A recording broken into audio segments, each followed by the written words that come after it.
Mateus 25, verso 31 em diante. O juízo final. E quando o Filho vier em sua glória, e todos os santos anjos com ele, então se assentará no trono da sua glória, e todas as nações serão reunidas diante dele, e apartará uns dos outros, como o pastor aparta dos bodes as ovelhas. E porá as ovelhas à sua direita, mas os bodes à esquerda. Então dirá o rei aos que estiverem à direita: Vinde benditos de meu Pai, possui por herança o reino que vos está preparado desde a fundação do mundo.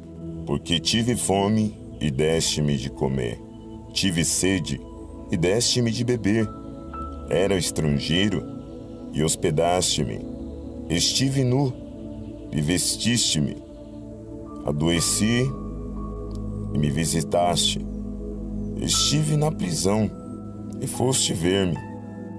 Então os justos lhe responderão dizendo: Senhor, quando te vimos com fome e te demos de comer, ou com sede e te demos de beber? E quando te vimos estrangeiro e te hospedamos?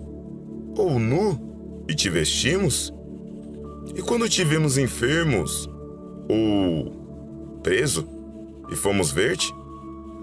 E respondendo o rei lhes dirá: Em verdade vos digo que quando o fizestes a um destes pequeninos, meus irmãos, a mim o fizeste.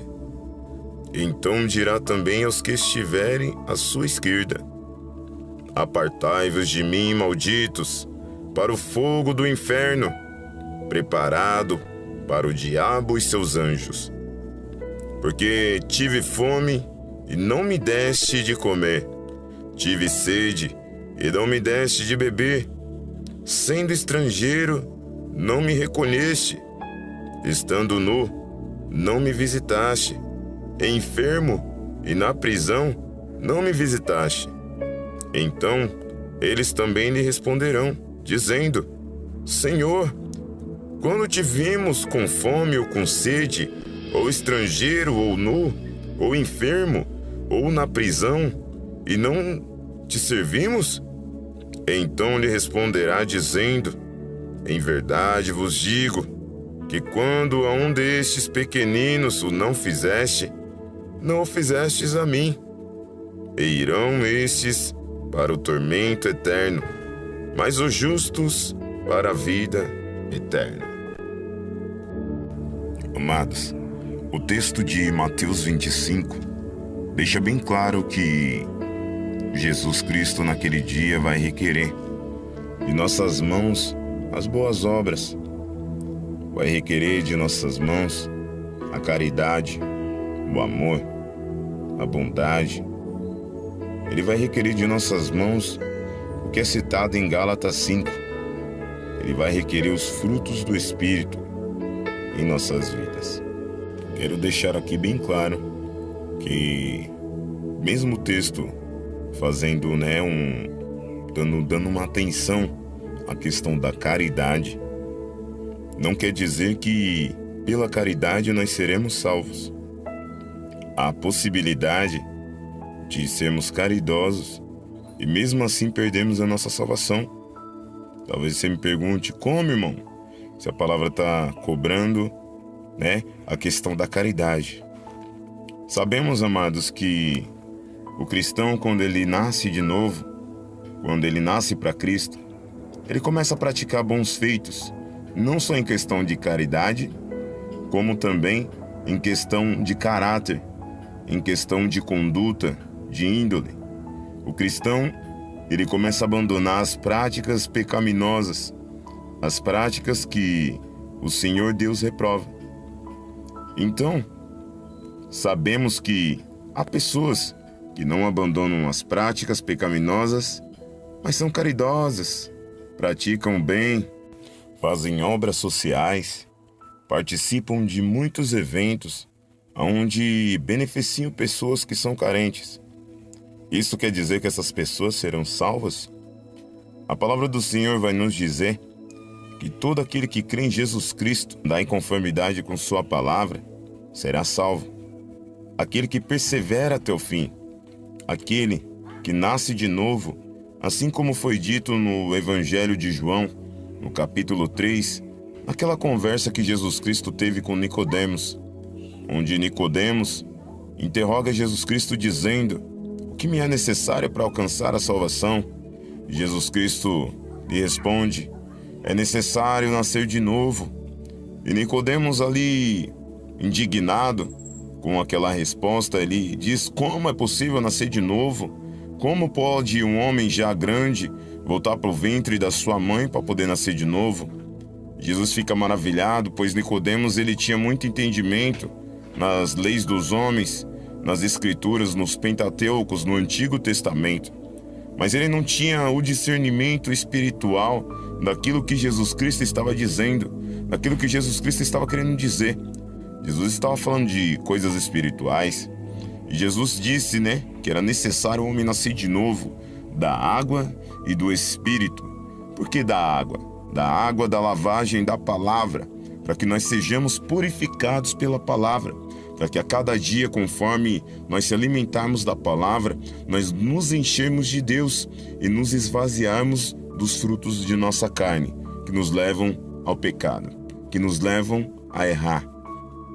Ou seja, você pode se perguntar, então, por que Jesus Cristo faz essa cobrança no Evangelho de Mateus, no capítulo 25, cobrando as obras? O porquê? Assim como também, amados, vamos lá no texto de Tiago, no capítulo 2, no seu versículo 14, que fala sobre a fé e as obras. Tiago vai dizer o seguinte: meus irmãos, que aproveita se alguém disser que tem fé e não tiver as obras? Porventura a fé pode salvá-lo? Se o irmão estiverem nus e tiverem falta de mantimento cotidiano, e alguns de vós lhes disser: vá em paz, fique sossegado e fartai-vos, mas não lhe der as coisas necessárias para o corpo, que proveito virá daí? Assim também a fé, se não tiver as obras, é morta em si mesma. O texto de Tiago vai ressaltar algo muito importante. O texto de Tiago vai fazer uma comparação entre a fé e as obras e vai nos mostrar que um é dependente do outro. Não tem como eu dizer que tenho uma obra e não tenho a fé, ou dizer que eu tenho a fé e não necessito das obras. Uma depende da outra. Como eu posso dizer, por exemplo, que creio em Deus se eu não obedecê-lo? Jesus se fez homem, veio até a terra, praticou boas obras para que deixasse de exemplo para que nós seguíssemos, para que nós se tornássemos discípulos dele. Então, se somos imitadores de Cristo, não podemos imitar Cristo somente na fé, mas temos que imitar as suas obras também. Da maneira que assim que o apóstolo Tiago está dizendo, está fazendo uma narração, uma comparativa na questão da fé e das obras. Se eu sou imitador de Cristo, imitar Cristo. Não posso imitar Jesus Cristo só em partes, eu tenho que imitar Ele completamente. Em toda a beneficência, na misericórdia que Cristo tinha. É claro, amados, não conseguiremos ter o mesmo amor que Cristo tinha por completo, pois o amor dele é incondicional, é enorme, é grande, é maravilhoso, é inexplicável, pois ele é Deus. Mas nós temos que ser imitadores de Cristo e temos que procurar sim praticar as boas obras. As obras somente não podem nos salvar. A fé somente não pode nos salvar. Mas o conjunto da fé e da obra nos faz sermos salvos. É isso que a palavra nos ensina aqui no texto de Mateus 25. É onde o Senhor dá ênfase na questão do juízo final, que naqueles dias ele separará o bode das ovelhas. Jesus ainda faz uma comparativa, assim como o pastor ele fala. Assim como o pastor separa os bodes das ovelhas, assim será naquele dia.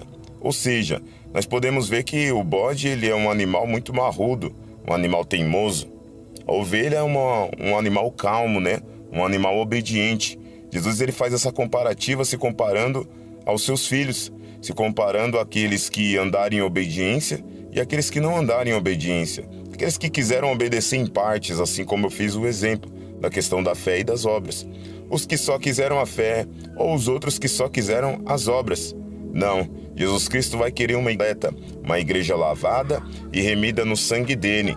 Uma igreja que obedecerá a palavra dele por completo. Uma igreja que terá a fé e as obras. Fique com essa palavra. Deus abençoe. Eu espero que você tenha aprendido algo maravilhoso nesse estudo e que a paz do Senhor Jesus Cristo, que excede todo entendimento, esteja convosco, não só hoje, mas para todo sempre. Amém.